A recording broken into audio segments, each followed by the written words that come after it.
Hello, traders. FX Pip Collector here. Today is Wednesday, April 2nd. This is my analysis for the Aussie US dollar. If you haven't done so already, definitely do check out my free Discord channel, which is linked down here in the corner at the end of the video. And don't forget to take a look at my website, fxpipcollector.com, to gain access to all the benefits listed below.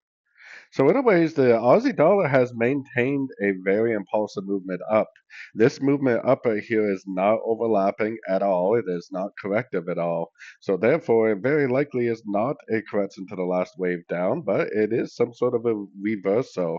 If we go to the daily time frame, overall, I'm definitely still very, very bullish. I think the 4 hour time frame is kind of where it shows this the best, though, as a possible three waves down, three waves up, and then three waves down. Looks to me like a WXY pattern, kind of like an expanding WXY.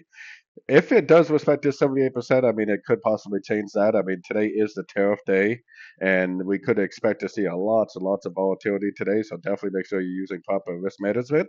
But I think more than likely, this impulsive move up pretty much confirms that we are now probably back into an uptrend, and that we probably have the end of a WXY. So I would definitely be recommending longs. I definitely wouldn't be trying to go long right now at the top of a move, and I definitely wouldn't be trying to go short because it could just keep on drifting up.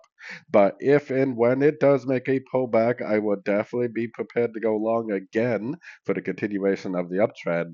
Like I said, I think this right here is possibly the completion of a WXY pattern on the 4 hour time frame. So anyways, don't forget to like and subscribe, and as always, thank you for watching and happy trading.